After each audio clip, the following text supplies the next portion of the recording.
Good afternoon, everyone. Thank you for joining us. This hearing of the U.S. Senate Caucus on International Narcotics Control will come to order. Last month, the U.S. government secured the extradition of Ji Dongjiang, a Chinese drug trafficker based in Mexico, who was designated as a consolidated priority organization target by the Department of Justice. The consolidated priority organization target list includes leaders of the most prolific drug trafficking and money laundering organizations that influence the supply of illegal drugs in the U.S. He also goes by the alias Brother Wang, another one who goes by the alias Brother Wang definitely merits inclusion on this list. Not only has he been accused of smuggling large quantities of cocaine and fentanyl from Mexico into the United States for distribution, but he also managed stash houses where cash was collected and deposited in U.S. bank accounts. At one point in 2020 and 2021, prosecutors estimated that around $20 million sat in 170 separate bank accounts connected to Brother Wang. Mexican Security Minister Omar Harfuch has described him as, quote, responsible for making connections between cartels for transporting fentanyl from China to Central America, South America, Europe, and the United States. Brother Wang is a perfect example of the serious threat that Chinese organized crime poses in the Western Hemisphere. Like the Mexican drug cartels, Chinese organized criminal groups are commodity agnostic. Brother Wang has not only smuggled fentanyl into the United States, but also laundered drug trafficking cash proceeds. Indeed, Chinese criminal organizations have become the go-to money launderers in the Mexican drug cartels. But they haven't stopped there. Chinese organized criminal groups have also brokered the sale of fentanyl precursors to the Mexican cartels, facilitated illegal immigration to the United States, used illegal immigrants to grow marijuana in the United States, and even used poached wildlife as currency for their illicit transactions. In his 2025 national security strategy, President Trump wrote, "We want to ensure that the Western Hemisphere remains reasonably stable and well-governed enough to prevent and discourage mass migration to the United States. We want a hemisphere whose governments cooperate with us against narco-terrorists, cartels, and other transnational criminal organizations. We want a hemisphere that remains free of hostile foreign incursion or ownership of key assets." Today's hearing supports that important goal. We'll chart out the multifaceted threat that Chinese criminal groups pose in the Western Hemisphere, how they traffic drugs, encourage illegal immigration, and destabilize the region. The president's strategy also states non-hemispheric competitors have made major inroads into our hemisphere, both to disadvantage economically in the present and in ways that may harm us strategically in the future. This hearing will also investigate how China's economic expansion in the Western Hemisphere is intertwined with Chinese criminal groups' illicit activities. Earlier this year, the Washington Post published an investigation of the links between World Hongman History and Cultural Association, in actuality a front group for the 14K Triad, one of the most powerful criminal syndicates in China and the Chinese Communist Party. According to the Post, China's strategy includes selectively exploiting ties to criminals that proclaim loyalty to the CCP, letting them thrive as long as their illicit activities remain offshore and do not threaten domestic stability. The Post quoted a former U.S. State Department official who said that the Chinese authorities increasingly know of and cooperate with Chinese organized crime overseas. The Post's investigation centered on Chinese criminal organization activities in Southeast Asia and Africa. Today, I hope to learn how Chinese authorities exploit the presence of Chinese criminal groups in our own hemisphere. China's trade with Latin America has grown significantly in the last 2 decades, from around $12 billion per year in 2000 to about $500 billion today, from 12 to 500 billion in just a short 25 years. Chinese government-linked corporations now control all or part of 40 ports in Latin America, including the mega container port of Caucus in Peru. These trade flows between China and the Latin America can easily hide fentanyl precursors and the illicit wildlife that the drug cartels sometimes pay Chinese criminal organizations with. I'm concerned about a report published this last year by the International Coalition Against Illicit Economies, which warned that the port of Caucus, if I'm pronouncing that correctly, is likely to become a preferred hub of illegal trade. As China expands its control over Latin American ports, it can become increasingly difficult for law enforcement to stop synthetic drug precursors from entering the Western Hemisphere before they're turned into fentanyl and methamphetamine and trafficked across our borders. Sometimes the Chinese government offers Latin American countries assistance in addressing the threat posed by Chinese criminal groups. For example, in the 2010s, the Chinese government assisted the Argentine government multiple times in dismantling Chinese criminal organizations. But when China provides law enforcement assistance to Latin American countries, it does so with its own interests in mind. According to a study published last year by the International Institute for Strategic Studies, China has gained intelligence opportunities by integrating Chinese technicians into foreign countries' security agencies. And we know that China has deployed surveillance technology in at least 12 countries across Latin America and the Caribbean through its, quote, Safe Cities initiative.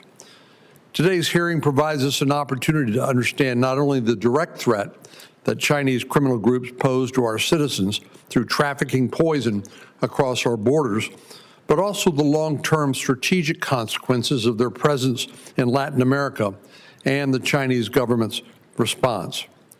We have some of the leading experts on Chinese organized crime in Latin America with us here today, and I'm looking forward to a productive discussion.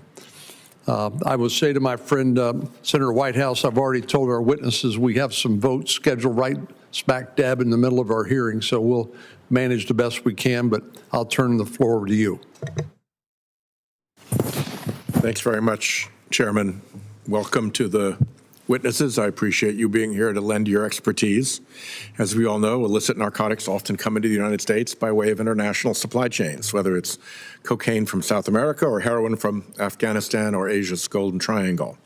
Today's deadliest scourge, fentanyl, usually begins in Chinese chemical precursor factories before passing through Mexican labs en route usually by land to the United States. Fentanyl and other synthetic opioids can be made just about anywhere with few ingredients, making it hard to locate and dismantle these operations before distribution. Once distributed, a small amount of fentanyl can yield huge profits for cartels while proving deadly for scores of Americans. A single kilo of fentanyl can produce more than 1 million counterfeit pill dosages and generate millions in revenue, meaning an intercepted package or seized supply is a negligible cost of doing business for cartels. But even a single pill laced with fentanyl can be deadly. 329 Rhode Islanders died of drug overdose in 2024 alone. That's an improvement from years past, but it's 329 too many. What this tells us is that standard interdiction and enforcement efforts won't end this crisis. We need a different approach.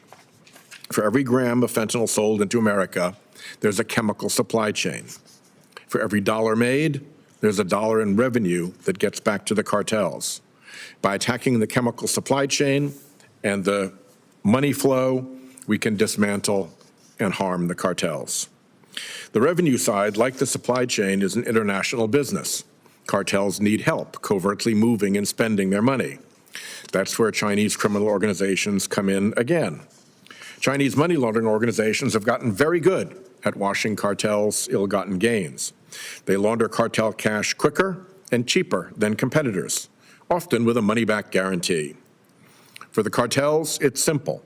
Input dirty American dollars and output clean American pesos to finance more fentanyl, more weapons, more corruption. It's a cycle we need to disrupt. Money laundering is not the only Chinese organized crime activity. Their activities in Latin America extend beyond narcotics to encompass IUU fishing, wildlife trafficking, human trafficking, and other mischief. How do drug traffickers, kleptocrats, terrorists, and Chinese organized crime groups get away with this and more? One way is opaque free trade zones and trade data that make it easy to launder cash and smuggle contraband like precursor chemicals. The Clean FTZ Act I co-lead with Senator Cassidy would enhance oversight of foreign free trade zones. And our Manifest Modernization Act would shine a light on opaque import records to help law enforcement take down bad actors.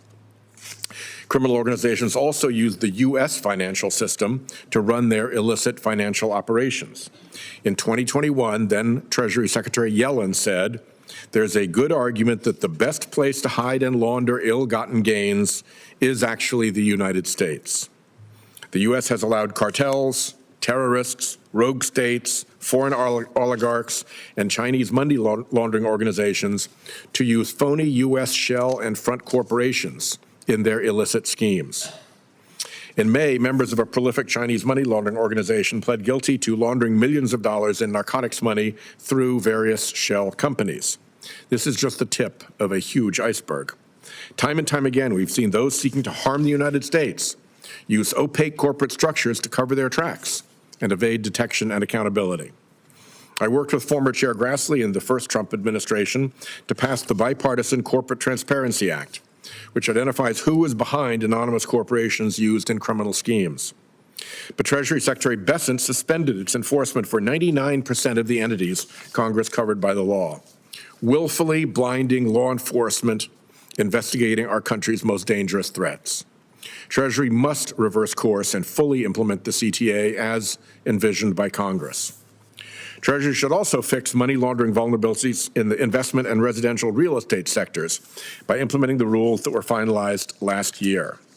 The individuals servicing a corrupt money laundering trade under the color of legitimate business should be held accountable for giving aid and comfort to America's enemies. As we close existing loopholes in our anti-money laundering regime, we should ensure we aren't opening new ones. Criminal organizations are increasingly turning to cryptocurrency to move their dirty money. As Congress considers a regulatory framework for digital assets, we must include robust safeguards against money laundering and sanctions evasion. Treasury, DOJ, FinCEN, and other agencies fighting against financial crime and corruption need more resources. I hope we can work in a bipartisan way to make sure they have those resources and that they're not diverted to different priorities. I welcome budding signs of cooperation from Mexico and China. Last year, Chinese authorities arrested an individual who was indicted in the United States for involvement in a money laundering scheme on behalf of the Sinaloa cartel. Last month, China placed export controls on 13 chemical precursors used to manufacture fentanyl. I encourage these steps and hope for further progress. But let's be clear, the urgency of the fentanyl crisis demands that we not solely depend on the goodwill of other countries. We can and must take steps here at home to make our financial sector more transparent, hold money launderers and complicit American professionals to account, and target the revenue and supply chain side of the cartel's deadly business. Thank you, Chairman. Thank you. I'll introduce the witnesses. Leland Lazarus is a Fulbright scholar and studied the Chinese diaspora in Panama. He previously served as Associate Director of National Security at Florida International University's Jack D. Goran Institute for Public Policy. From 2021 to 2022, he served as Special Assistant and Speechwriter to the Commander of SOCOM, U.S. Southern Command. He also served as a Foreign Service Officer for the State Department with assignments in Barbados, China, and Washington, D.C. He's earned the Department of Defense's Joint Civilian Service Commendation Award and State Department's Distinguished Honor Award. Ray Donovan retired in 2023 after 28 years with the Drug Enforcement Agency, concluding his service with the federal government as the Chief of Operations, the DEA's third highest ranking official responsible for overseeing all global enforcement activity. Mr. Donovan previously served as the special agent in charge of the DEA's New York division and led the DEA's Special Operations Division, which is the federal government's central coordination point for all counter-narcotics efforts. Earlier in his distinguished career, he oversaw operations in Mexico and Central America and directed the interagency team that twice captured Sinaloa cartel leader Joaquin El Chapo Guzman.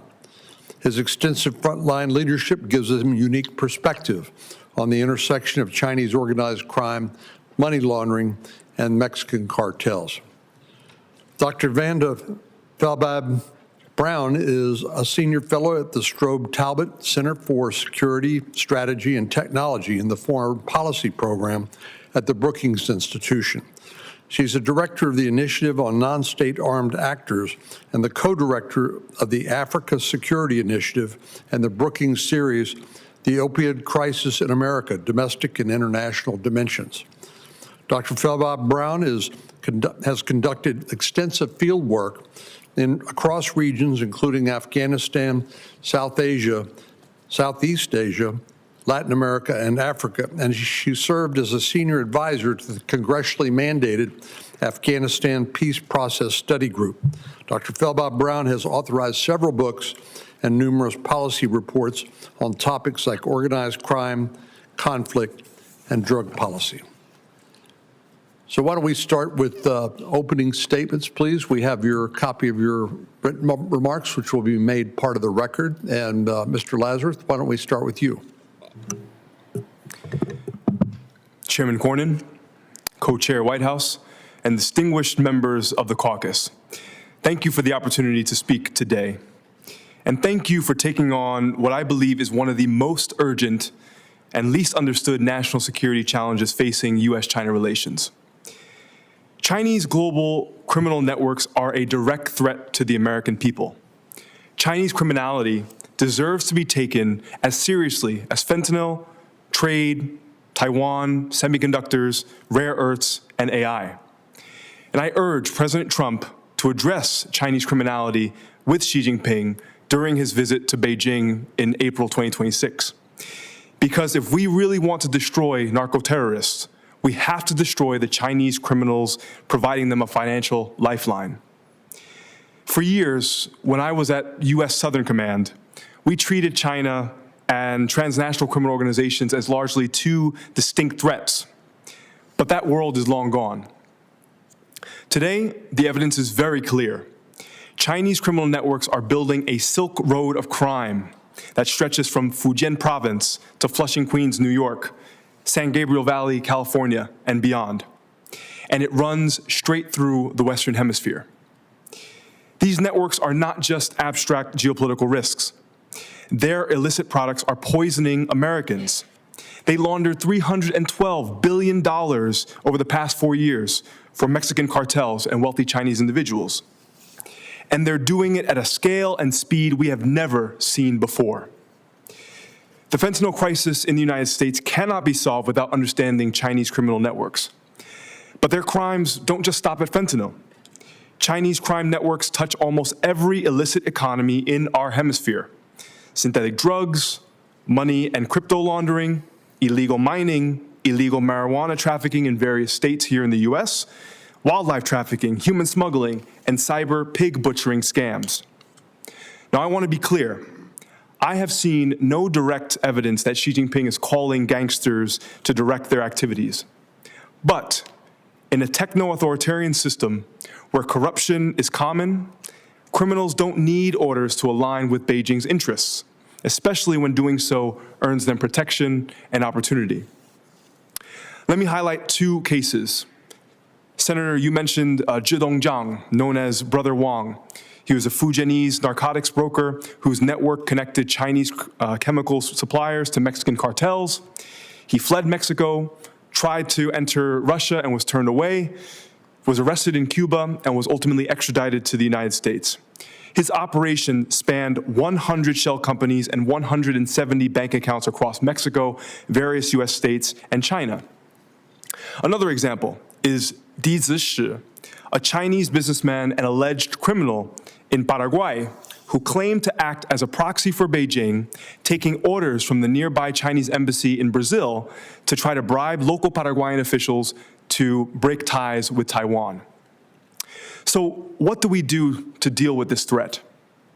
First, we must pressure China to crack down not just on fentanyl, but also on money laundering, crypto scams, illegal marijuana farms, and other illicit activities that are threatening Americans.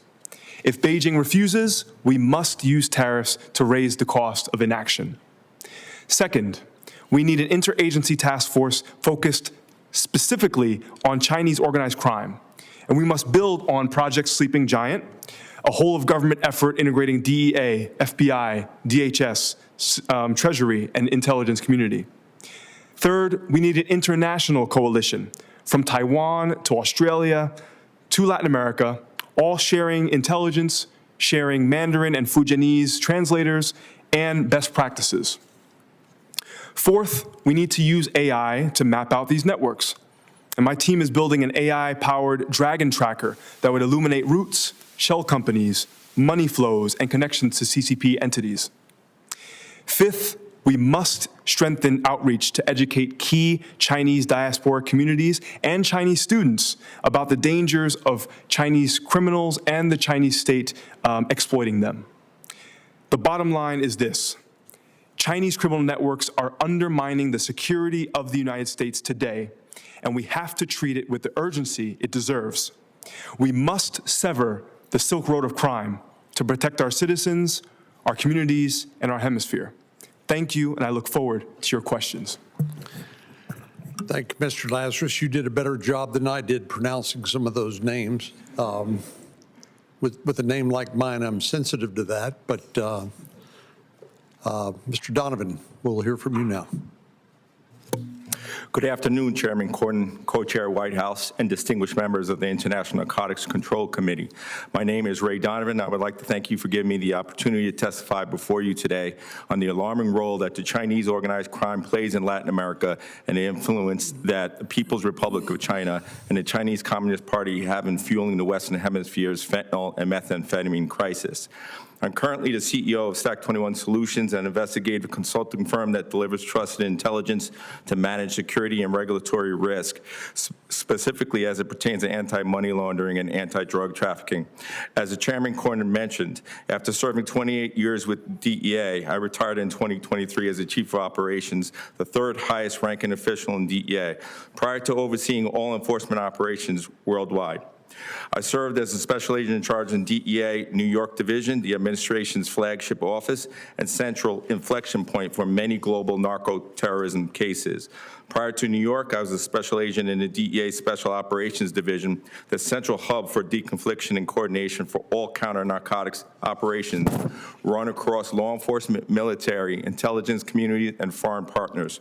Prior to running the SOD, I led the interagency team that twice captured the notorious leader of the Sinaloa cartel, Chapo Guzman, by developing and executing a successful whole-of-government approach supported by strong international partnerships. My extensive experience as a special agent and leader in both DEA and the private sector has afforded me a well-rounded perspective of Chinese organized crime in Latin America and the PRC and CCP's involvement in illicit global drug trade. For decades, I have witnessed China's governing bodies systemically targeting global financial networks and contribute heavily to the synthetic narcotics epidemic by funding precursor chemicals manufacturing, incentivizing fentanyl exportation, and enacting policies that aid in success of global drug trade. China's coordinated efforts are strategic and aggressive interference in American democracy. Until we adjust our approach to this national security threat, this cycle of criminality will continue to tear at the social and economic fabric of American society through the abuse of our people and our banks. To gain geopolitical influence with foreign governments in key areas of global supply chain, the PRC and the CCP fund infrastructure and systems in pivotal areas using the Belt and Road Initiative. Simultaneously, members of Chinese organized crime open quasi-legitimate businesses across the Western Hemisphere to include money exchange houses, casinos, import and export companies, and mining and chemical businesses that often serve as front companies for money laundering operations. In Latin America specifically, the Chinese influence grew exponentially when their primary business shifted from laundering money from cocaine trafficking for Colombian cartels to providing synthetic chemical precursors for methamphetamine and fentanyl production for Mexican cartels. Demand in the U.S. surged due to the unprecedented addictive nature of these drugs, which created the opportunity for this shift to take place and for Chinese manufacturers to position themselves as essential players in the illicit global drug trade. Synthetic narcotics production provides a clear economic advantage over traditional plant-based materials like coca leaves or opium poppy paste, which guarantees faster, cheaper, and more reliable mass production for the cartels. With the promise of larger yields, with less overhead and fewer production variables, these chemicals quickly became one of the main exports of China to the U.S., Mexico, and Canada. In tandem with the Chinese organized crime's growing influence due to chemical precursors development, China's strict capital flight policies create a significant opportunity for the global illicit drug trade to flourish. These restrictions limit the amount of cash wealthy Chinese individuals and businesses can legally move outside the country, forcing them to seek unregulated, illegal methods to acquire U.S. dollars and foreign assets. This demand is met through a black market system of brokers and mirrors transactions where Chinese nationals purchase illicit cash derived primarily from illicit drug sales, such as fentanyl, methamphetamine, and black market marijuana, to purchase luxury goods, real estate, and other valuable assets. The fees paid to navigate these channels provide Chinese organized crime groups with consistent flow of money and steady mechanisms to launder their profits that would otherwise not exist without the capital flight policies. This symbiotic and toxic relationship is a classic example of supply and demand. The policies create the demand, and the Chinese organized criminal groups meet the supply to secure illicit financial flows that ultimately fund and empower continued international narcotics trafficking. International pressure for prevention and regulation have proved unsuccessful time and time again. From 2016 to as recent as last month, the PRC and the CCP introduced regulatory law to monitor the production and exportation of synthetic precursors and narcotics, while also incentivizing and profiting from the same chemical companies they claim to control. According to the Select Committee on Strategic Competition between the U.S. and CCP, the PRC directly subsidized export of 97% of fentanyl precursors to Mexico, which are then manufactured in fentanyl and trafficked to the United States. And the PRC ranking members of CCP hold ownership interest in the sum of those chemical companies, which receive 13% tax rebate for fentanyl exportation outside of China.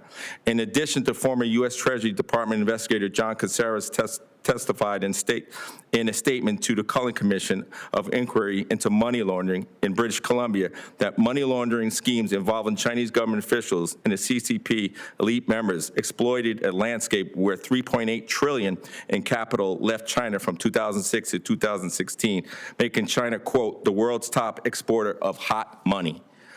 What these findings prove is that the Chinese government's lack of enforcement is intentional. While creating the illusion of cooperation, they are tied directly to manufacturing, distributing, and profiting from 97% synthetic narcotics precursor chemicals that are responsible for the deadliest drug epidemic in our nation's history. It is my testimony that PRC will respond to any pressure by continuing to enact empty laws while Chinese organized criminal groups operate in the shadows. Their stake in the global illicit drug trade is too fruitful for their economy and, in some cases, their personal financial gains. To truly end the assault on American lives, our counter-response must focus on one aspect that criminal organizations rely on and cannot evade to conduct their business: financial institutions. I have had the honor of serving in senior positions under both Republican and Democratic administrations. I can attest that this is not a question of politics. It is a question of national security. We must all come together to combat the narcotics threat coming from well-established Chinese organized criminal groups in the Western Hemisphere and the policies enacted by the PRC and CCP that enable the exportation of deadly chemicals and fuel the global Chinese underground banking industry. I would like to thank Chairman Cornyn and Co-Chair Whitehouse and the committee for the opportunity to share the information surrounding these deadly threats. Thank you. Thank you very much. Dr. Feldman-Brown. Chairman Cornyn, Co-Chair White House, thank you for this opportunity to testify.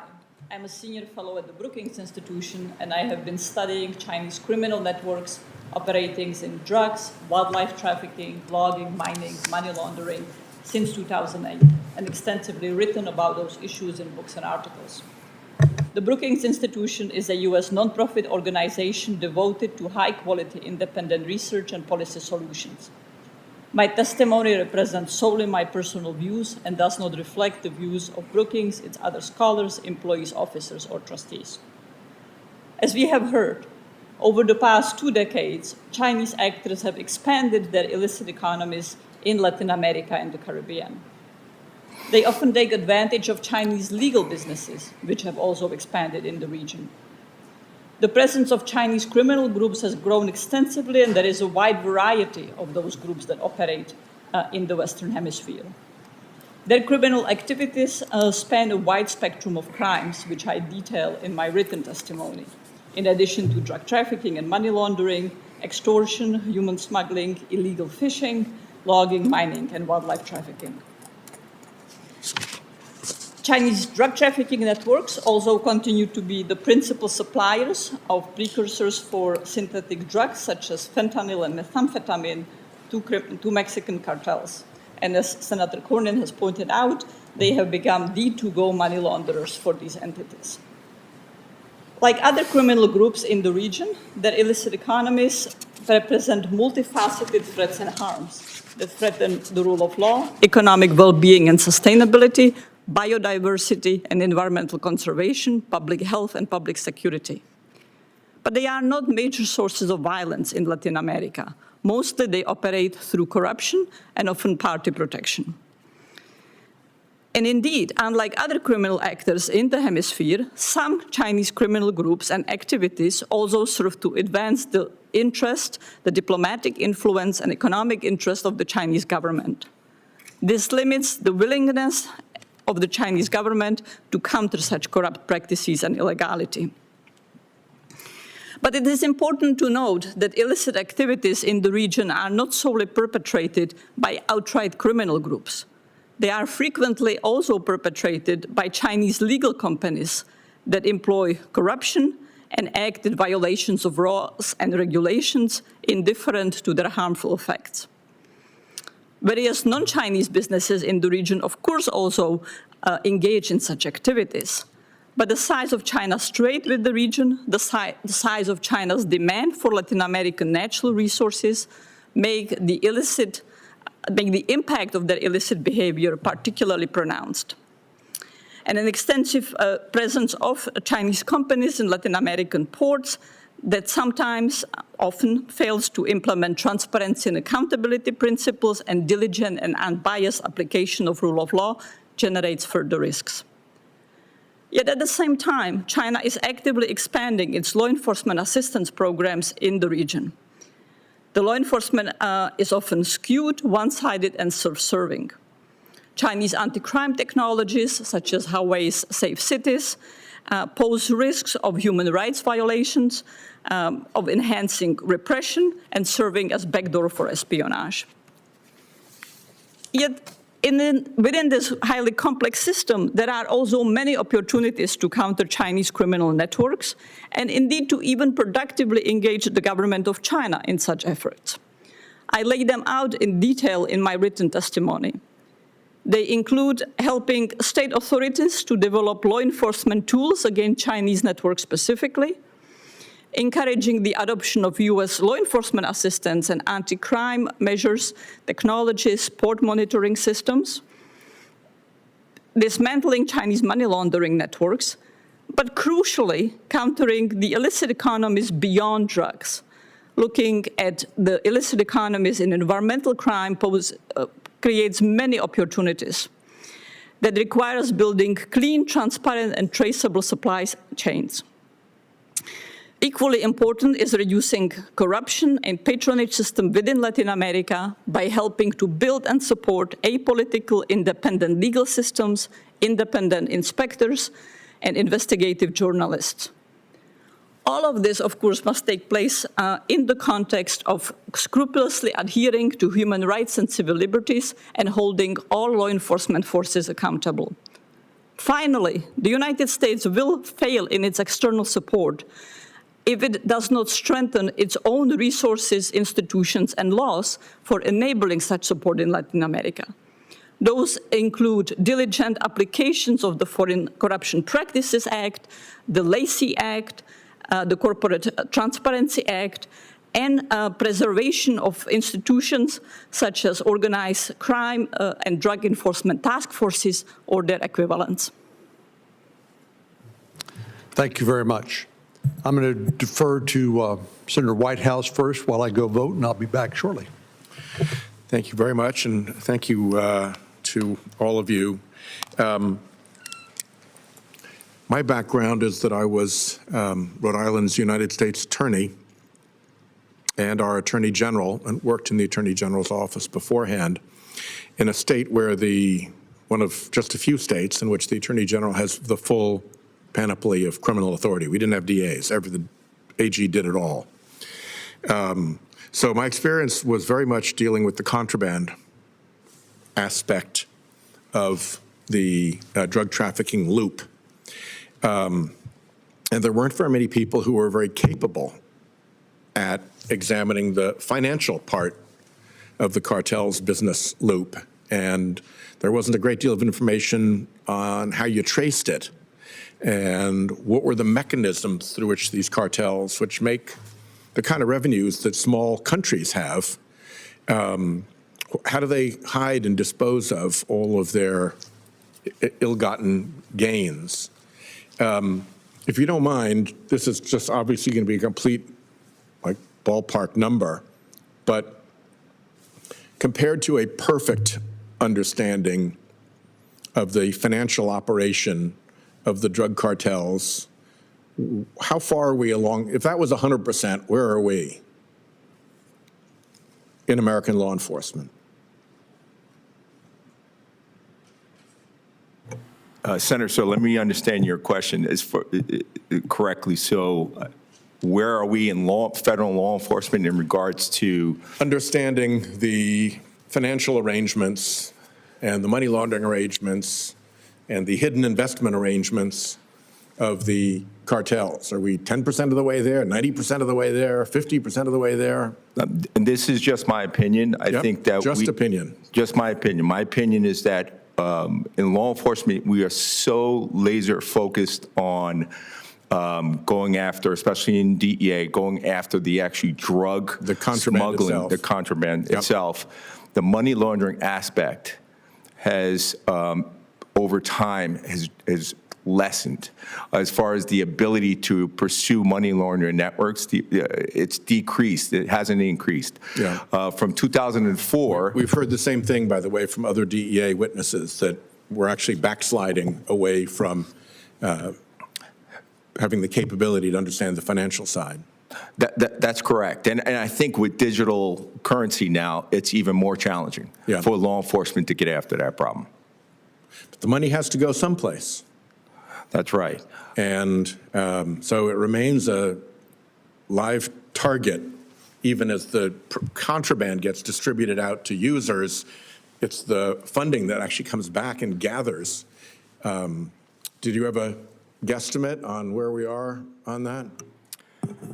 Well, Senator Whitehouse, I mean, on one hand, I'm heartened by the recent report from the U.S. Treasury's FinCEN, really laying out the specific ways in which Chinese criminal money laundering networks are, what their modus operandi is, right? They're leveraging sometimes Chinese students in order to help them open up bank accounts. And sometimes the Chinese students who are here in the United States don't necessarily know that they are supporting criminal activities. They're also leveraging what they call daigou, which are purchasing agents in order to help them buy real estate on their behalf or to, again, open up bank accounts. So we know the how, but I think there needs to be more focus on what do we do about it? And I think that's exactly why we've got to create a interagency task force specifically focused on this, right? We had, of course, which Ray led, Project Sleeping Giant in 2018. I understand that there's another Department of Justice initiative to specifically go after the digital scam farms that have swindled, $16 billion out of everyday Americans. Give Dr. Felbat Brown a chance to give me her number on how far. You didn't have one.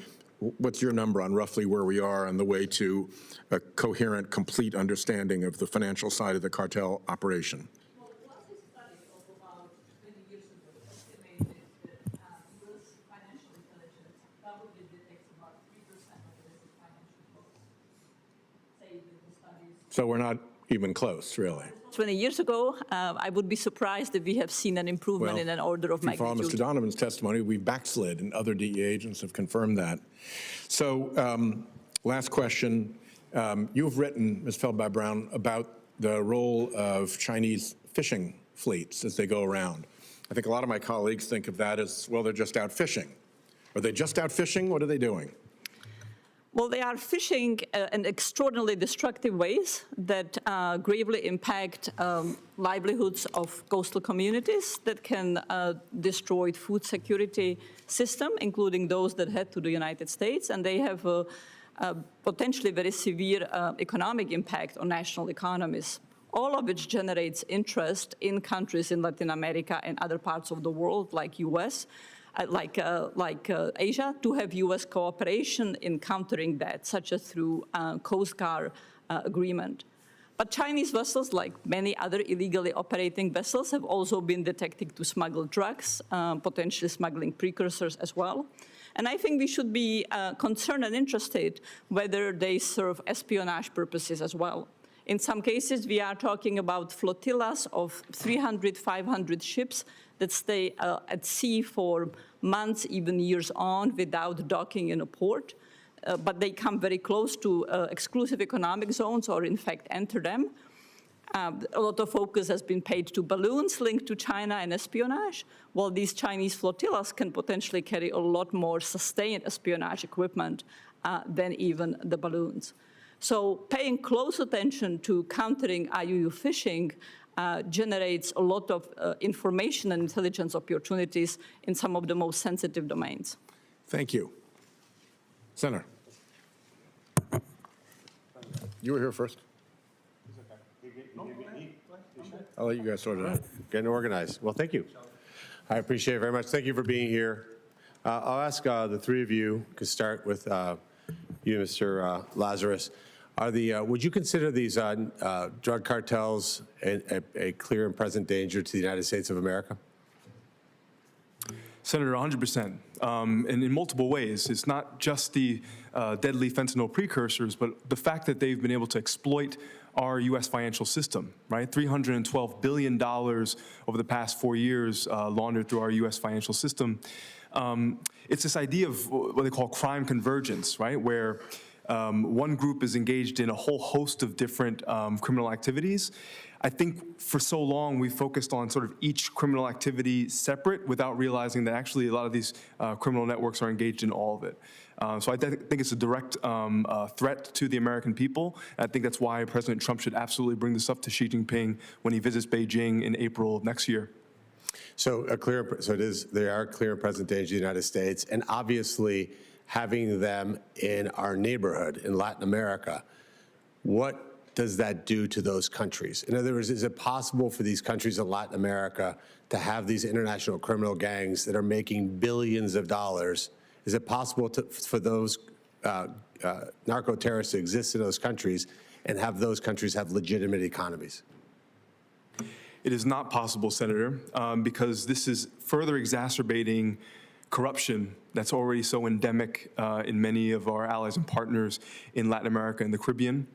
With many of the clients that I work with in U.S. government, U.S. Southern Command, Special Operations Command South, they're seeing an increase in Chinese criminal individuals who tend to also have ties with the local Chinese embassies in those countries. They tend to lead various illicit activities as well. And so this is a way in which, again, there's a nexus between Chinese criminality and the potential way in which the CCP or CCP elements may be leveraging Chinese criminality in order to further their foreign policy goals in the Western Hemisphere. Thank you. Mr. Donovan, same first question to you. Are they a clear and present danger to the United States of America? Yes, Senator, they are. And can you talk about a little bit how they've intertwined themselves into both the air quote, legitimate economy and also into political corruption in these countries in Latin America? Sure, absolutely. So first off, it is clear and present danger because of the number of overdose deaths since 2015 and because of the synthetics that are being produced in China and shipped to Mexico for trafficking into the United States. It's no longer business as usual.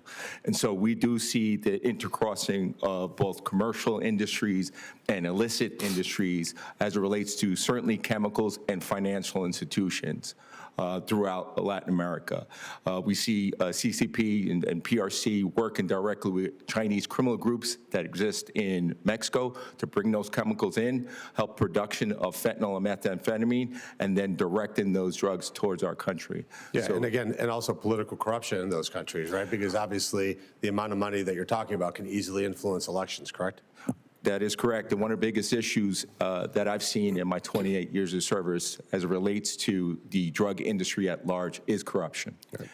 And Mrs. Feldbach-Brown, how do you see it? Do you think these narco-terrorists are a clear and present danger to America? Yes, they are.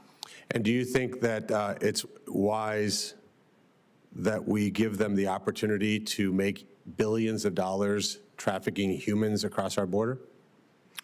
I don't think it's wise to do that at all. I equally don't think that it's wise to give them any opportunities to engage in corruption by weakening our anti-corruption structure systems or ignoring their activities in issues like environmental crime.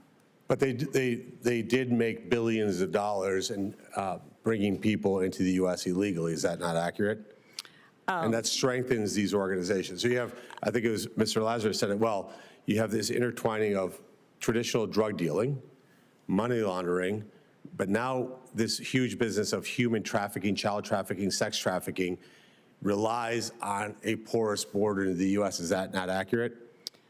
That is indeed a lot of human trafficking across the border. Chinese criminal groups are involved in it. I do not have the size of the number. Is it billions, hundreds of millions? I cannot answer that. Do you regret being against President Trump's border wall and not being stronger and saying that we should end illegal migration into America, which, by the way, we've not allowed a single human being into this country illegally since May, with no new legislation.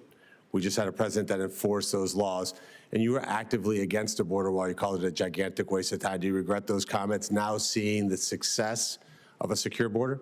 No, I do not. I think that the border wall comes with many downsides, and clearly massive reduction in illegal migration has been accomplished in the absence of the border being any more completed than then. So you don't think that the border wall was the reason why we have zero illegal migration since May? I don't think that the wall is the principal cause of that, no. So what would be the principal cause of that in your mind? I think it's other policies of the Trump administration, increase security measures in legal ports of entry. Those policies are, in my view, more important drivers. Okay. Well, yeah, I would encourage you to talk to the Border Patrol agents who think otherwise. Thank you. Turn it over to Senator Lujan. Thank you, Mr. Chairman. Mr. Donovan, in your time at the DEA, did you work on money laundering cases specifically related to drug traffickers and cartels? Yes, I did, sir. You know, for years, I've been critical of the Department of Justice for its failure to prosecute banks and executives that have allegedly been involved with money laundering. I still believe that as long as bad people find a way to make $1 and they only get a fine when they get caught doing those things in America, it's like a tax. If they're going to get fined $1 million, they just need to make $2 million, and they're still making money. So I see it as a problem, regardless of who the president is. In my time looking at this, I've not seen any president that has done one bit of good for the American people in this space. I mean, someone just got pardoned for pleading guilty to moving a bunch of drugs. And this president said, nah, you're all right, man. I mean, I think we're gonna do something, we should do something and hold people accountable. Now, based on your experience at the DEA, Do you think that Department of Justice adequately prioritized prosecuting financial institutions and those involved that work for those financial institutions for money laundering? So I do think that DOJ, U.S. Treasury, certain components in DOJ, law enforcement like DEA and FBI, prioritize going after financial institutions to the degree that they can. And if you allow me to elaborate. Often would be the case that when a money laundering investigation is launched, it's at the retail level. That's the access point, the actual bank level. Where we see complicity is often at that level. The challenge to really go after an institution is there's many layers in between the complicit employee all the way up to the board level and the executives. I'm not saying that there isn't a push to do that or there shouldn't be a push to do that. I do think that it is a complex sort of investigation that would have to take a whole of government approach, not only because of the limited access and data that law enforcement agencies have, they would have to work with other components within the government to pursue that. Okay, Mr. one of the real Donovan, issues today. Let me ask you a follow-up there, though. With the cases that you worked on, Yeah. was there ever someone from a bank involved in any of the cases that you investigated? Yes, absolutely. Were they prosecuted? Yes, they were. And they were found guilty? Yes, they were. I appreciate that. I just don't see this a lot. As a matter of fact, a lot of these banks, they have to come up with something called the SARS, a report of, what is it, Sheldon? Suspicious activity. And those SARS reports go and they die on a desk somewhere. As a matter of fact, Treasury doesn't even like to share them with members of Congress. I'm hoping we can change this. I just have a lot of questions about this with a lot of folks that get off. And so that's where my questions have been in that space. Now, is it Felbab?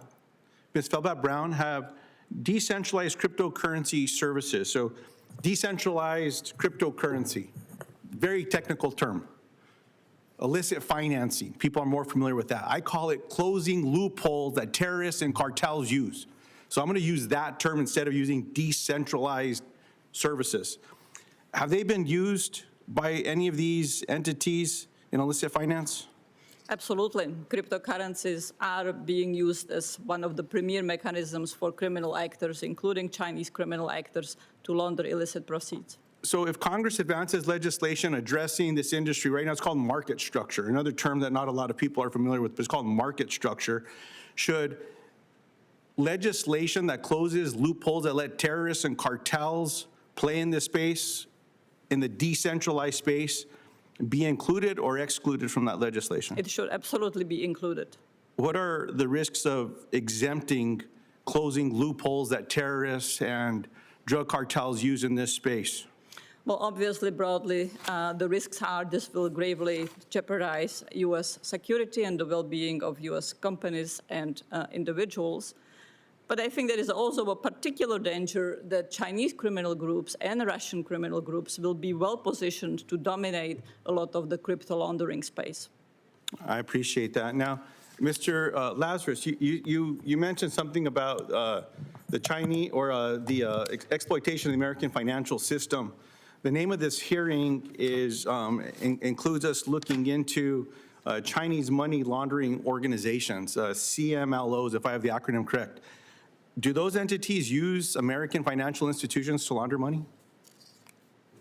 Absolutely, Senator. Absolutely. And, the Treasury, FinCEN, said that they've laundered $312 billion That they know of. in our U.S. financial system over the past 4 years alone. And is it fair to say that they know of, that the federal That they agencies know of. correct, That's sir? right, that they know of, yes. I appreciate that. Yeah. Thank you, Mr. Chairman. While we wait for the chairman to return, let me ask each of you about the role of corruption in protecting the business model of these cartels. Let me start with you, Ms. Brown. How important to the business model? Sorry, was the is- question directed to me? How important to the cartel's business model is atmosphere of corruption? It is absolutely fundamental. It is the essential ingredient that allows for organized crime to thrive at large levels. Mr. Donovan? I second that, sir. Corruption is the backbone of the drug cartels, not only in Mexico, but in other countries where illicit narcotics are produced. It's also the backbone behind the precursor chemical industry in China as well. Mr. Lazarus? Senator, I agree 100%. Corruption is fundamental in their modus operandi. That's why I wonder if one of the ways in which we can try to get after this too is, the State Department has already put visa revocations on individuals in Central America who have been engaged in corruption with CCP entities in Central America. I wonder if we can expand that throughout the entire Western Hemisphere, including the Caribbean and South America, so that we can stop and actually impose costs on individuals who are receiving money from CCP elements and Chinese criminals. So, question to all of you, again, a relatively short answer, I expect. If we were going to take deliberate and aggressive steps to go after the financial side of the cartel's business model, those steps should include an element that looks at the use of cartel revenues to foster the corruption that is essential to their business model. Is that correct? Yes, sir. Mr. Donovan? Yes, sir. Ms. Cabral-Brown? Indeed, and I think it should focus on all manner of corruption, not simply that originating in criminal entities. Expand on, what did you mean by that? Because legal businesses that are not called triads, that are not called tongues, that are not called cartels, also engage in corruption. Got And it. they provide mechanisms for both the illicit activity and for the larger enabling environment. Thank you very much.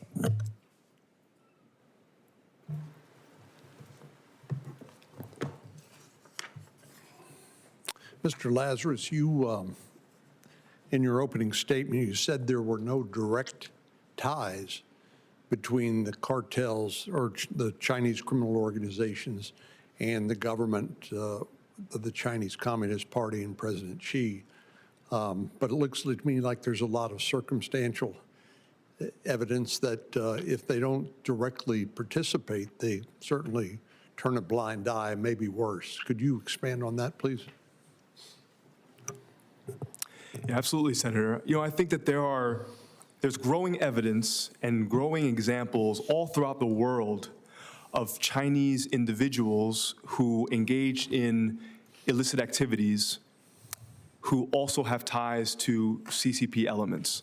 The most famous example is Wan Kuok-Koi, who's based in Southeast Asia, who's head of the World Hongmen Brotherhood Association, but is also head of the 14K Triads. There is somebody like a Wan And Kuok-Koi. just to be clear, the 14K Triad's one of the largest criminal organizations in China, That's operating in correct. China. That is correct. What we're seeing is that there is someone like a Wan Kuok-Koi in several countries in Latin America and the Caribbean. One of them was the gentleman I mentioned in my opening statement, Dizish, over in Paraguay, an alleged criminal who was taking orders from the Chinese embassy in Brazil, neighboring Brazil, to try to corrupt local officials, to try to get them to break ties with Taiwan. There are examples in the Caribbean, in Jamaica and Trinidad and Tobago, of a similar pattern. In Chile as well, similar pattern. So while there are no direct ties to say that, at the highest levels, Xi Jinping isn't, talking to one of these gangsters in order to direct their actions, there is growing examples, growing elements of this nexus between Chinese criminality and CCP elements. And I think we need to have a more fuller picture, a more fuller research of this happening in the United States, in the Western Hemisphere, and really around the world. And I'd like Mr. Donovan, Dr. Feldbach-Brown, for you to respond to this. To the extent that Chinese have commercial interests in Latin America, do those provide opportunities both for espionage and for other criminal activity? For example, we talked about the ports, which are so critical. In the recent past, I've become very concerned about some of the cranes, for example, that are manufactured in China that have this black box that can't be opened, and many serious concerns about using that for surveillance of various types. But could you comment on the confluence or the overlap between Chinese commercial activities in Latin America and concerns about either criminal organizations or intelligence gathering operations? Yes, Senator. In the last 20 years, we've seen the growth of Chinese influence, specifically in Mexico and Central America, as it relates to international commercial industries such as mining companies, money exchange houses, casinos, import-export businesses. We know plenty about the ports, but there's so much more activity taking place in the Western Hemisphere than ever before. Where it crosses over is we often see these criminal elements as well as these intel operations that cross into Belt and Road initiatives through business associations. That's where we see the area where they come together. So that has continued and will continue to be an issue for us in the Western Hemisphere. Dr. Feldbaum Brown? Various aspects of Chinese economic activities involve illegality. And once again, this doesn't have to be perpetrated by outright criminal groups. Conversely, large Chinese criminal groups such as 14K that has been mentioned multiple times, other groups like the Fujian Mafia, operate large businesses in legal commodities, in legal services. So the intermingling of non-transparent supply chains, non-transparent systems with technologies, with already corrupt environment provides multitude opportunities for legal businesses to foster criminality and for criminality to foster nefarious activities of the government of China or other Chinese actors. Let me turn to Senator Moreno for other questions. Thank you, Chairman. Thank you for having the hearing. Mr. Donovan, I'm going to go back to a point we made a little bit earlier. You have extensive experience at the DEA. It's fair to say that this is not new information for you. You've lived it on the ground. How would you characterize the 4 years of the Biden administration from the lens of the drug cartels? Good times, bad times, same? So in the DEA, while I was in the DEA, I was the chief of operations under the Biden administration. We did our job, followed the mission, and continued to pursue the drug cartels. One of the biggest wins that we got during that time frame was the focus in on the Chapitos.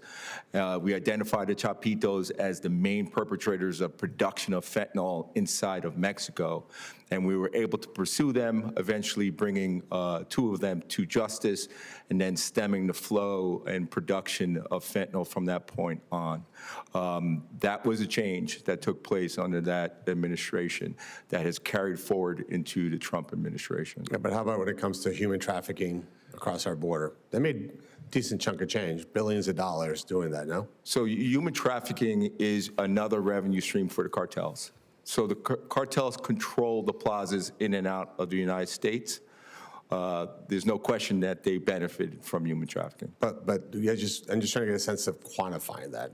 Have you ever seen that level of human trafficking on our southern border? In my time, no, I did not. So record amount, which by the way is now, let me just emphasize, 0, which I think would be hard to believe, Mr. Chairman. I think if you actually talked to people a year ago and say, we're going to drive down the number of illegals entering this country to 0, I don't think that would have been believable, and yet that has been achieved. So in the people that were coming across, millions and millions and millions of people, I don't think that is, I hope, not a disputed fact for many of you. When you think about the millions of people that came across, did terrorists come across the border, you think, Mr. Donovan? Yes. Okay. And Mr. Lazarus, did people who were in gangs come across our southern border? Yes, Senator. Give 1, 2, 10. Like, what is your estimate? Because obviously they don't self-identify when they cross the border. What do you think? I mean, give me the magnitude of what occurred during those 4 years. You know, I think with regard to the increase of Chinese irregular migration in particular, you know, the good news is, of course, that Ecuador has stopped the visa-free travel for illegal Chinese I'm migrants. talking about the 4 years of Biden for a second. I think that there's I think there was a lot of irregular migration going on over those 4 years, sir. So it's a huge, huge number of criminals, gang members, terrorists that were crossing our border. We found many, I think 300, 400 that were on our terror watch list. And Dr. Feldbach-Brown, I'm just confused why you would say a year ago that President Trump was making false statements that Biden was allowing, your words, criminals and terrorists to cross our border. You thought that was a false statement? Do you stand by that that's a false statement, that Biden didn't let in terrorists and criminals? Well, I certainly think that the Biden administration tried to prevent those individuals from going in. And in the They tried to prevent those people coming in by letting tens of millions of people cross our border illegally? Well, I don't think that the Biden administration was letting people cross illegally. It was clearly struggling with massive amount of undocumented, irregular migration flows, among which criminal individuals might very well have been present. But I do not believe that the Biden administration simply allowed them to enter. Gotcha. So it's just coincidental that tens of millions of people crossed our border during their administration and zero have crossed now since Trump. That was just completely by happenstance and coincidence? No, I don't think that was by happenstance. Well, then, but then you can't have it both ways. So either the Biden administration enabled the largest human trafficking operation in the history of the world, or they didn't. But the facts are, unfortunately, unpleasant things. Mr. Chairman, we had a hearing at our Homeland Security Committee meeting in February, and my colleagues brought in a Democrat witness that said that the Remain in Mexico policy was a failed policy and would never work, that it would give a temporary drop in border crossings. And yet what we've seen is that it did the exact opposite. President Trump's policies have worked from extreme border protection to the border wall itself, to policies that enforce our laws. And the reason this matters with what we're talking about here with criminal organization and drug trafficking is that all these things are related. This isn't one enterprise that talks about bringing and smuggling humans. This is a vertically integrated organization that also includes, by the way, like I said earlier, legitimate businesses that make products that they send to America, undercut American companies' pricing because they're laundering tens of, not hundreds of millions of dollars in ill-gotten gains. And to say that the Biden administration didn't do that is just, I don't even know how you can say that with a straight face. What happened during the last 4 years is a total and complete disgrace. And if we don't just acknowledge that, and by the way, thank the Lord that the election went differently, because God knows what the border czar would have done if she had become president of the United States. And what we have now is a president that's not willing to let Americans die, that is going to kill drug traffickers, no matter how they come to us, because they are a clear and present danger to the United States of America. I don't understand where the hand-wringing comes in. We have a great neighborhood in the Americas. The Western Hemisphere is a great place, and we need to finally pay attention and protect the Western Hemisphere, and that's exactly what we're doing. So, Mr. Chairman, I'll yield back to you. Thank you for having this hearing. And I think we should have clear eyes about what the difference are in actual policies, because we had many times when my Democrat colleagues, our Democrat colleagues would say, oh, we need comprehensive immigration reform. We need a bill to stop this flow of migration. No, we didn't. We needed one thing: a president that actually cared about stopping this and actually enforced our laws. And that's why we've had zero illegal entries into this country. It's not irregular, so Lazarus. This is a PC-free zone. It's not irregular. You're either allowed to enter the country or not allowed to enter the country. And if you're not allowed to enter your country, you're here illegally. So it's illegal migration. Let's just be crystal clear what that is.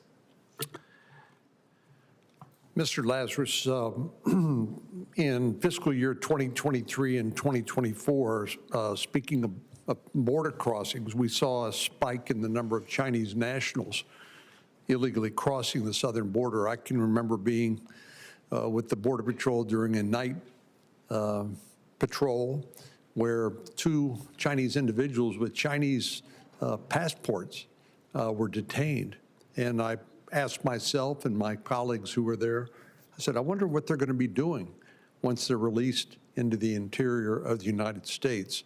I don't know whether they claimed asylum or whether they paroled, but what does life look like for a Chinese migrant who unlawfully crosses the border in the United States? No, thank you for that question, Senator. Well, the good news is, as I mentioned in July of last year, Ecuador, which was really the main source of where a lot of the illegal Chinese migrants were entering, was able to shut that down, not allow visa-free travel for Chinese migrants. And so the number of illegal Chinese migrants that have crossed the border has dropped precipitously, both because of that and, of course, because of President Trump's border policy as well. What does it look like once they get across the border? I mean, some of them, I think the vast majority of them, Senator, work in restaurants or certain areas, key Chinese diasporic areas in Flushing, Queens, or in San Gabriel Valley, California. But unfortunately, some of them have been exploited by Chinese criminal networks, especially the ones that have illegal marijuana farms in Oklahoma and Maine and Northern California and some other areas.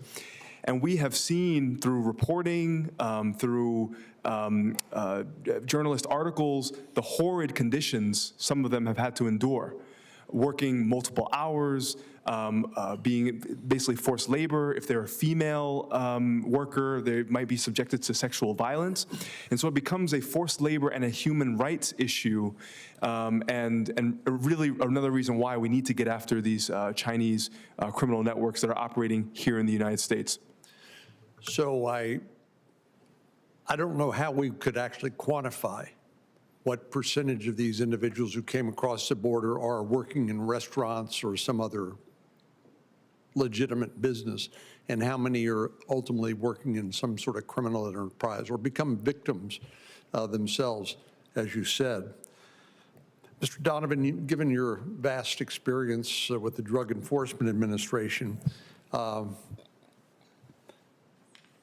do you have concerns that some of these individuals, particularly the Chinese nationals who come across or end up working in marijuana farms in places like Maine and Oklahoma, or in some other aspect of the illegal drug trade here in the United States? Senator, I have concerns.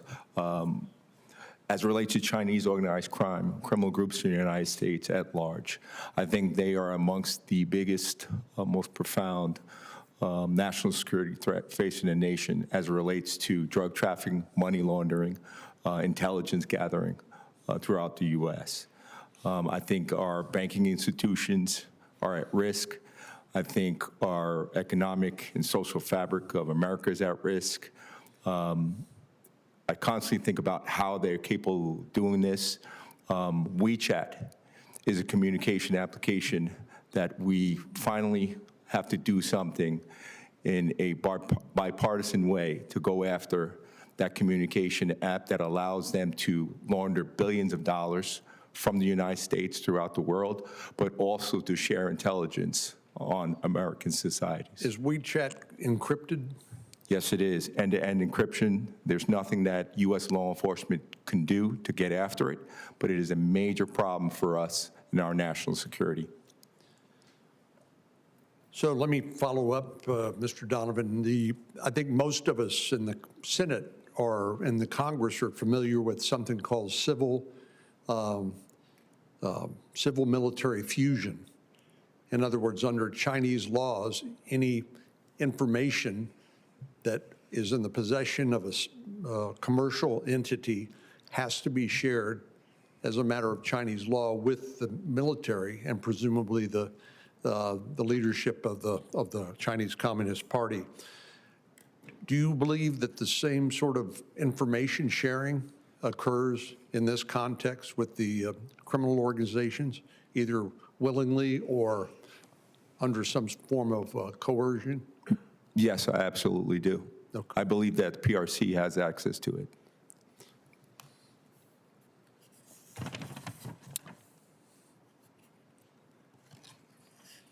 Dr. Felbott Brown, you mentioned in your written testimony that China has made significant investments in South America and Latin America. And I'm concerned, as we talked about a moment ago, the ports, for example. Is it true that the contractual arrangements between port ownership often limit host country visibility into their operation? Indeed, it is. I think there is some hope that can be and should be maximized through concerted action. Finally, this year, in October 2025, China signed the Ports Management Act, that is a legislation of almost 10 years ago, or international treaty, rather, of almost 10 years ago, that seeks to counter IUU fishing. And I think that's one mechanism, hardly the only one, to be pressuring for far greater transparency. But indeed, the lack of transparency, often built into contracts by Chinese entities, is enormously detrimental. And what sort of risks does that pose, especially in the megaports of, for example, in Peru and elsewhere?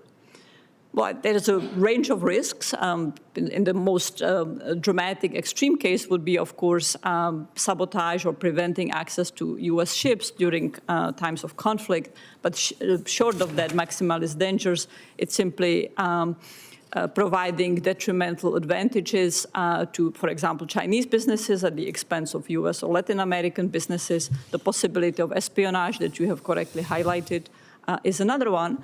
And I'm also concerned about selective approach to criminality, enforcing anti-corruption, anti-criminal measures only against some actors, while letting others, such as those that provide services to the CCP, without similar pressure. And Mr. Donovan, I mentioned a moment ago the marijuana farms in places like Oklahoma and Maine, which I understand from my colleagues is a real problem for those states. And given the mixed up situation when it comes to a federal law, which makes marijuana a Schedule I drug, but yet the federal government's turned its gaze elsewhere while states have allegedly passed state laws, which I used to think were subject to federal supremacy, but only when the federal government actually enforces the law. What are the consequences of these Chinese-operated marijuana legalized? I'll use air quotes, legalized marijuana farms in places like Oklahoma, Maine, and elsewhere around the country? The consequences have been over time that the black market marijuana production is through the roof with very little scrutiny. We're seeing billions of dollars in black market marijuana. By and large, there are many, many Chinese criminal groups that are now actively engaged in production, distribution, trafficking, and money laundering directly attributed to black market and illegal, state legal marijuana networks. So the issue I see at Senator is that we have to make this a strategic priority for the Department of Justice to go after these criminal elements, because it is not just about marijuana. We see those same groups that are moving billions of dollars in fentanyl, methamphetamine money on behalf of the Mexican cartels. These Chinese groups are being untouched. Money laundering has to be a priority again for us as a nation, and we have to hold them accountable, because when it's all said and done, the purpose of the Mexican cartels or any cartel is to generate profits and to make money. And I think as we've discussed earlier, that these cartels, these criminal organizations are largely commodity agnostic. In other words, anywhere they can make money, they're not necessarily going to stop at quasi-legal marijuana farms in some of the states. Do you agree? I do agree, and I would take it one step further. They are like any other criminal entity. They will engage in all different types of criminality, to include energy theft, gun trafficking, migrant trafficking, drug trafficking, you name it. It's one-stop shopping for any Mexican cartel. They're not limited to just drug trafficking. Dr. Feldbach-Brown, do you have anything you could add? Yes, some interesting evidence has come out about the illicit cannabis farms linked to Chinese criminal groups. Namely that they are often thought of as a easy, low entry point into the United States with the expectations that law enforcement will be prioritizing going after them very low because of the fact that cannabis has become legal in many U.S. states. And so they are sort of the first opportunity to establish a foothold, to establish presence, learn systems, learn law enforcement, learn other dimensions that can become the springboard for other illicit activities. We are, for example, seeing an expansion of China-linked poaching, wildlife trafficking, and illegal logging in the United States, not just in Mexico and South, in the United States as well. Well, we're coming to the end, but what I'd like to ask each one of you, what we can do about this problem. What are the policy options available to the Congress? I know, Mr. Lazarus, you mentioned tariffs when it came to the chemical precursors and dealing with China, but as we found out in the recent trade negotiations, when the Chinese have leverage with 90% of the critical mineral processing in the world occurring in China and threatening to deny us access to that, that provides them pretty effective leverage to try to negate any demands we might make upon them. But would you speak to that, or I should say, and any other policy recommendations you might have for us? Well, Senator, on the other hand, when President Trump and President Xi met on the sidelines in South Korea a couple months ago, it was from that then President Xi agreed to add 13 more precursor chemicals to stop for the export to the U.S. and Canada and to Mexico.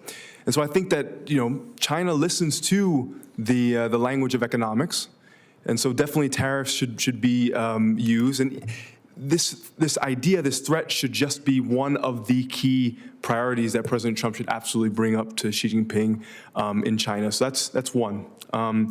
Two is there's got to be a no-kidding interagency task force stood up specifically tasked against Chinese organized crime so that these networks don't fall behind or under the seams of law enforcement and intelligence. We've got to create an international task force around this, and we can rely on some Asian partners who've dealt with Chinese organized crime much longer than we have. Taiwan, Australia, Singapore, they can help us out with that.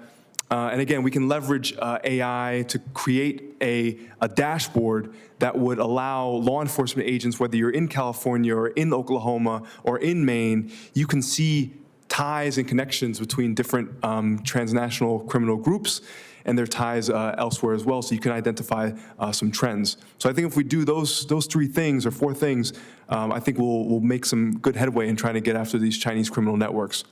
Of course, one of the big problems we have when it comes to chemical precursors is many of these chemicals are dual use. I mean, there are legitimate purposes for which these chemicals can be used, but they can also be used for illegal drugs. Mr. Donovan, do you have any other suggestions? Yes, Senator. So I believe the path forward for the United States is to get after the Chinese underground banking as it relates to our financial institutions, and to make that a priority for us as a nation.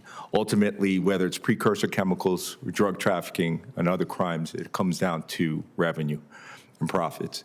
If we can work with our financial institution, our banks, to pull those networks out of our institutions, I think the U.S. will be a lot safer for it.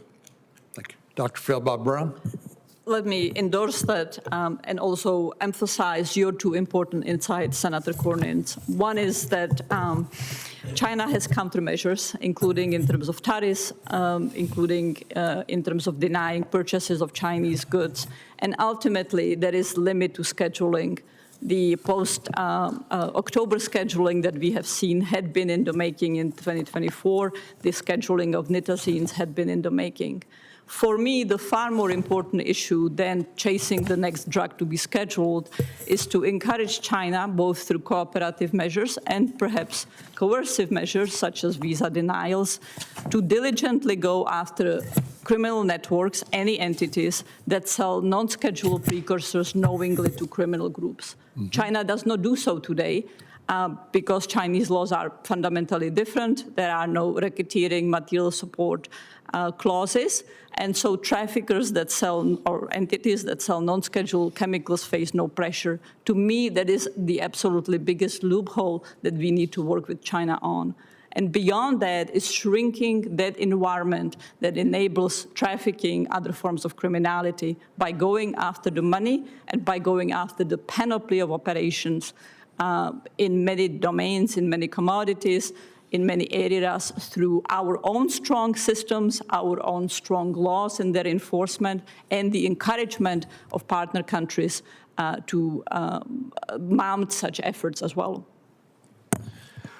Well, thank you each for your time and testimony here today and answering our questions. I apologize for the sort of bumpy schedule here because of the voting we've had to do, but this has been a very, very important and invaluable subject, and we value your expertise.